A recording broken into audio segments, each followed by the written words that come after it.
Welcome to my exotic garden here in Zone 5B, Ontario, Canada. I hope you're all doing well. This is my Ensete ventricosum Maurelii, commonly called the Abyssinian or Ethiopian Red Banana. It is a large, fast-growing plant.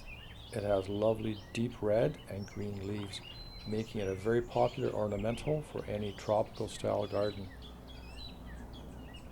It is a heavy feeder, producing one new leaf per week. The leaves do get progressively larger through the season, and they can reach up to 12 feet long or 3.6 meters.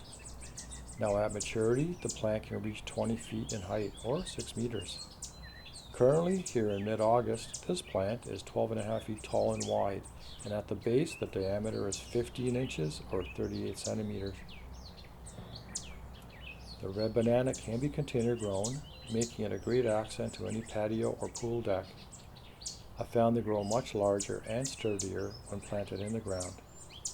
If container grown, the pot must be very large and heavy to prevent the wind from toppling it over. A good compromise is to plant it in a large container and then partially plunge the pot into the garden to anchor it. Doing this also makes it easier to lift the plant in the autumn should you wish to overwinter it indoors. The red banana, like I said, is a heavy feeder. I have found when actively growing you cannot overfeed or overwater this or any other large growing banana such as Musa bascu and Musa sikimensis. The red banana prefers to grow in full sun, deep soil rich in organic matter.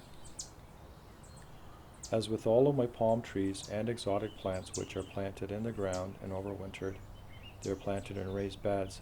This is to minimize the chance of getting waterlogged. Cold, wet feet can be a disaster for many plants. On a suggestion from a fellow exotic gardener from Wasaga Beach, Ontario, who did successfully overwinter his Ensete outdoors, I planted this banana which was several years old at the time. It was planted next to my smaller Washingtonia robusta.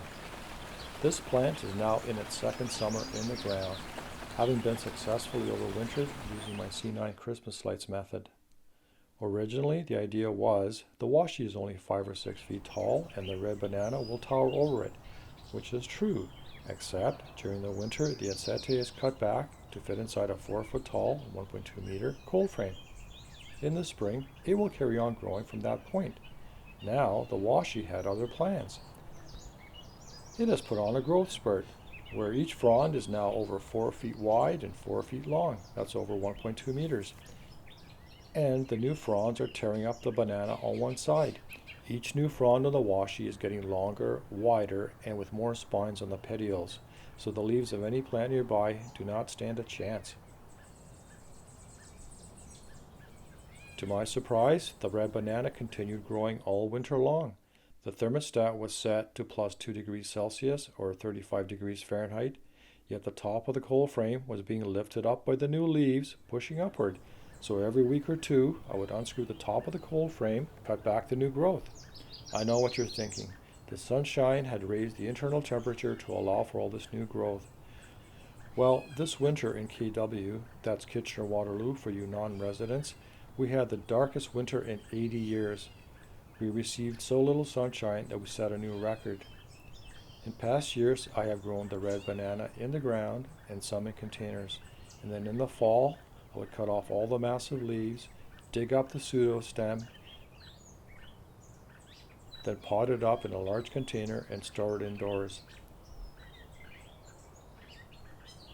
I have tried the dry storage method, but the vigor of the plants the following spring was negatively impacted. So now all of my plants, whether ground grown or container grown, are allowed to grow indoors throughout the winter.